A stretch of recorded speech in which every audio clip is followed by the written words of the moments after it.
2023 October 7 ഒരു സാപത്തിന്റെ നിശബ്ദതയിൽ ജൂതന്മാരുടെ ചാരക്കണ്ണുകൾ വെട്ടിച്ച് ഹമാസ് ഭീകരർ ഇസ്രായേലിന്റെ മണ്ണിൽ പാരച്യൂട്ടുകളിൽ പറന്നിറങ്ങി അഷ്കലോണിന്റെയും യൂദയായുടെയും സമരിയായുടെയും തെരുവുകളിൽ മരണം വിതച്ച് വഴിനീളെ കൊന്നിട്ട ജൂതന്റെ തലകളെ പന്തുപോലെ തട്ടിയുരുട്ടി ഇസ്രായേലിന്റെ സ്ത്രീത്വത്തെ കന്നിപ്പാടം പോലെ ഉഴുതുമറിച്ച് തലകൾ അറുത്തുമാറ്റിയ ശിരസുകളിൽ കയറി നിന്ന് ആനന്ദ നൃത്തമാടി മനുഷ്യക്കുഞ്ഞുങ്ങളെ മരത്തടി പോലെ കൊത്തിനുറുക്കി കയ്യിൽ കിട്ടിയവരെയൊക്കെ തട്ടിയെടുത്ത് ഗാസയുടെ മണ്ണിനടിയിലെ ചിലന്തിവല പോലുള്ള ഗുഹകളിലേക്ക് ഊളിയിട്ടപ്പോഴേക്കും ഇസ്രായേൽ അന്ന് സാപത്തിന്റെ നിദ്ര വിട്ട് ഉണർന്നിരുന്നില്ല.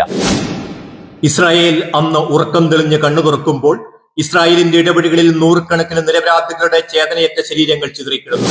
തീ പിടിച്ച തെരുവുകളിൽ പ്രാണനു വേണ്ടി നിലവിളിക്കുന്ന നിഷ്കളങ്കരായ ഇസ്രായേൽക്കാരുടെ രോദനങ്ങൾ അലയടിച്ചു. ആശുപത്രികളും പള്ളിക്കൂടങ്ങളും കവാടങ്ങൾ തീർക്കുന്ന ഗാസയുടെ മണ്ണിനടിയിലെ ഭൂഗർഭ അറകളിലേക്ക് തങ്ങളുടെ പ്രിയപ്പെട്ടവരെയും തട്ടിയെടുത്തൊളിപ്പിച്ച് ഹമാസ് ഭീകരർ മണിക്കൂറുകൾ കൊണ്ട് തങ്ങളുടെ ദൗത്യം പൂർത്തിയാക്കിയിരുന്നു. എന്നാൽ ആ പകലുകളിൽ അതിർത്തിക്കപ്പുറത്ത് ഗാസയുടെ പട്ടണ വഴികളിൽ ഹമാസ് ഈ നരവേട്ട ആഘോഷിക്കുകയായിരുന്നു.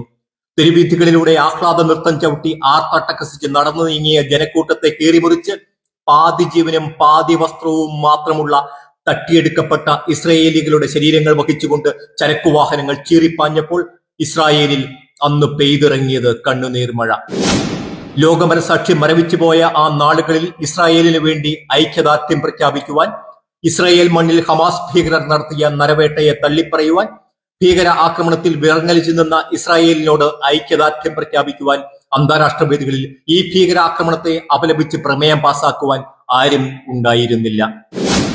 യാതൊരു പ്രകോപനവും മുന്നറിയിപ്പും കൂടാതെ ചതിയുടെ വഴികളിലൂടെ 40-ലധികം കുഞ്ഞുങ്ങൾ ഉൾപ്പെടെ 1200-ലധികം നിരപരാധികളുടെ ജീവനെടുത്ത് നൂറുകണക്കിന് ആൾക്കാരെ റാഞ്ചിയെടുത്ത് കടന്നുപോയ ഹമാസ് ഭീകരരോട് പകരം ചോദിക്കുവാനും പ്രിയപ്പെട്ടവരെ മോചിപ്പിക്കുവാനും ഗാസയുടെ മണ്ണിലേക്ക് ജൂതപ്പട ഇറങ്ങിയിട്ട് നാളെ 2 വർഷം.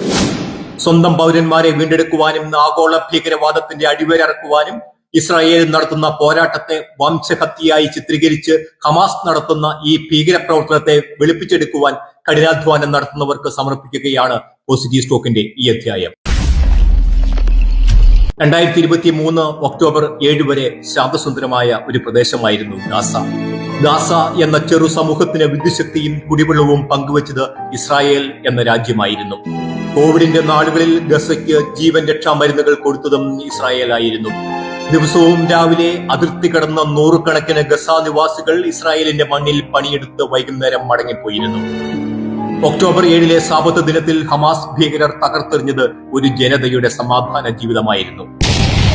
ഗാസയുടെ മണ്ണിനടിയിൽ മരണത്തെ മുഖാഭിമുഖം കണ്ടുകൊണ്ട് പകൽ വെളിച്ചം പോലും കാണാനാവാതെ നാമമാത്രമായ ഭക്ഷണവും വസ്ത്രവുമായി ജീവച്ഛവം പോലെ ജീവനു വേണ്ടി കേഴുന്ന നിഷ്കളങ്കരായ ജൂതന്മാരുടെ മോചനത്തിനായി ഐക്യരാഷ്ട്രസഭയോ അറബ് രാജ്യങ്ങളോ ചെറുവിരൽ അനക്കിയില്ല.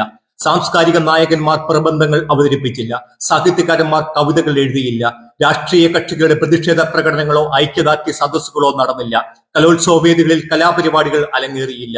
സിനിമാ പ്രവർത്തകരുടെ പേരുപറച്ചിൽ മാമാങ്കങ്ങളും ഉണ്ടായില്ല. അവരെ ഒറ്റപ്പെടുത്തി ആക്രമിക്കുവാൻ ലോകം മത്സരിച്ചു. ഇനിയെങ്കിലും തിരിച്ചറിയുക, നാടിന് നരകം സമ്മാനിച്ച ഏതോ സ്വർഗത്തിനായി കാത്തിരിക്കുന്നവരാണ് ഈ നാശത്തിന് ഉത്തരവാദികൾ. അത് നെതന്യാഹു അല്ല.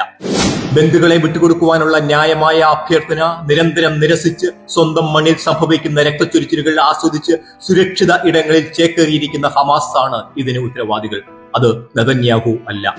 നേരിട്ട് യുദ്ധം ചെയ്യുവാൻ നട്ടലില്ലാതെ നിഷ്കളങ്കരായ ഗാസയിലെ പൗരന്മാരെ പരിചകളാക്കി രക്തപ്പുഴ ഒഴുക്കുന്ന ഹമാസ് ആണ് ഗാസയുടെ അന്ധകർ. അത് നെതന്യാഹു അല്ല.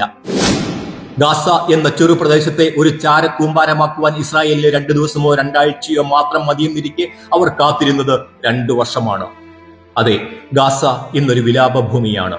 ഗാസയുടെ മണ്ണിനടിയിലെ തുരങ്കപാതകളിൽ എവിടെയോ ഇരുന്ന് ജീവനായി കഴിയുന്ന ഇസ്രായേലിയും ഗാസയുടെ മണ്ണിൽ ഇസ്രായേലിന്റെ ബോംബ് വർഷത്തിൽ ജീവൻ നഷ്ടമാകുന്ന പലസ്തീനിയും ഈ ലോകത്തിന്റെ തീരാവേദനയാണ്. മണ്ണിനടിയിൽ ഒളിപ്പിച്ചു വെച്ചിട്ടുള്ള ജൂതനെ വിട്ടുകൊടുത്താൽ ഗാസയുടെ മണ്ണിൽ മരണം അവസാനിക്കും. അത് ചെയ്യേണ്ടത് ഹമാസ് ആണ്, നെതന്യാഹു അല്ല. ഈ തിരിച്ചറിവാണ് ലോകത്തിന് ഇന്ന് ആവശ്യം. ഗാസ ഇന്ന് കല്ലിന്മേൽ കല്ല് ശേഷിക്കാത്ത ഒരു ചാരക്കൂമ്പാരമായി മാറിയിട്ടുണ്ടെങ്കിൽ അതിന് ആദ്യം തിരികൊളുത്തിയത് ഹമാസ് തന്നെ. 2023 ഒക്ടോബർ 7 സംഭവിച്ചില്ലായിരുന്നുവെങ്കിൽ ഇന്നും ഗാസ ഇങ്ങനെ തന്നെ തുടരുമായിരുന്നു. ഇസ്രായേലിനോട് ആയുധം താഴ്വയ്ക്കുവാൻ ഉപദേശിക്കുന്നവർക്ക് നെതന്യാഹു കൊടുക്കുന്ന മറുപടിയും ശ്രദ്ധേയമാണ്. അറബ് രാജ്യങ്ങൾ ആദ്യം ആയുധം താഴ്വച്ചാൽ പിന്നെ ഈ മേഖലയിൽ യുദ്ധം ഉണ്ടാവുകയില്ല. മറിച്ച് ഇസ്രായേൽ ആണ് ആദ്യം ആയുധം താഴ്വയ്ക്കുന്നത് എങ്കിൽ പിന്നെ ഈ ഭൂമുഖത്ത് ഇസ്രായേൽ എന്ന രാജ്യം ഉണ്ടാവുകയില്ല. കൺമുമ്പിൽ ഗാസ മാത്രം തെളിയുന്ന ഈ നാട്ടിലെ മാധ്യമ പ്രവർത്തകരെയും രാഷ്ട്രീയ സാംസ്കാരിക സാഹിത്യ കലാനായകന്മാരെയും സിനിമാ പ്രവർത്തകരെയും മലയാളം സംസാരിക്കുന്ന ഹമാസ് പ്രവർത്തകരെയും ഓർമ്മിപ്പിക്കട്ടെ. നൈജീരിയയിൽ മാത്രം 2009 മുതൽ 2025 വരെ കൊല്ലപ്പെട്ടത് 1,25,000 ക്രിസ്ത്യാനികളാണ്. നശിപ്പിക്കപ്പെട്ടത് 19,000 ക്രൈസ്തവ ദേവാലയങ്ങളാണ്. നാടുവിടുവാൻ നിർബന്ധിതരായത് 1.5 കോടി ക്രൈസ്തവരാണ്. ഇവരും മനുഷ്യരല്ലേ? മാനവികത ഇവർക്കും ബാധകമല്ലേ? ഒപ്പം പലസ്തീൻ പതാക മാത്രം ഉയർത്തി ലോകമെമ്പാടും പ്രതിഷേധിക്കുന്നവരോട് UN വാച്ച് ചോദിക്കുന്ന ചോദ്യം പ്രസക്തമാണ്. 10 വർഷത്തിനിടെ 5 ലക്ഷം ആളുകൾ മരണപ്പെട്ട യമന്റെ പതാക എവിടെ? 2 വർഷത്തിനുള്ളിൽ 1,50,000 പേർ കൊല്ലപ്പെട്ട സുഡാന്റെ പതാക എവിടെ? 5 ലക്ഷം പേർ കൊല്ലപ്പെട്ട സിറിയയുടെ പതാക എവിടെ? പ്രതിഷേധങ്ങൾ സെലക്റ്റീവ് ആകുമ്പോൾ നിങ്ങളുടെ ആത്മാർത്ഥത ഇവിടെ ചോദ്യം ചെയ്യപ്പെടും. നിലപാടുകളിലെ പൊള്ളത്തരം പൊതുജനം തിരിച്ചറിയും. പഹൽഗാമിൽ സ്വന്തം പൗരന്മാർ തോക്കിനിരയാക്കപ്പെട്ടപ്പോൾ ഗാഠനിദ്രയിലായിരുന്ന നിങ്ങളുടെ മാനവികത അങ്ങകലെ ഗാസയ്ക്ക് വേണ്ടി മാത്രം ഉറക്കം വിട്ട് എഴുന്നേറ്റത് ആരെ പ്രീതിപ്പെടുത്തുവാനാണ്? അയൽ രാജ്യങ്ങൾ ഭാരതത്തെ ആക്രമിച്ചപ്പോഴൊക്കെ നിർണായക വിവരങ്ങളും ആയുധങ്ങളും കൈമാറിക്കൊണ്ട് കയ്യും മെയ്യും മറന്ന് ഭാരതത്തെ സഹായിച്ച രാജ്യമാണ് ഇസ്രായേൽ. ഏതു പാലസ്തീൻ രാജ്യമാണ് പ്രതിസന്ധിയുടെ നാടുകളിൽ നമുക്കായി ചെറുവിരൽ അനക്കിയിട്ടുള്ളത്?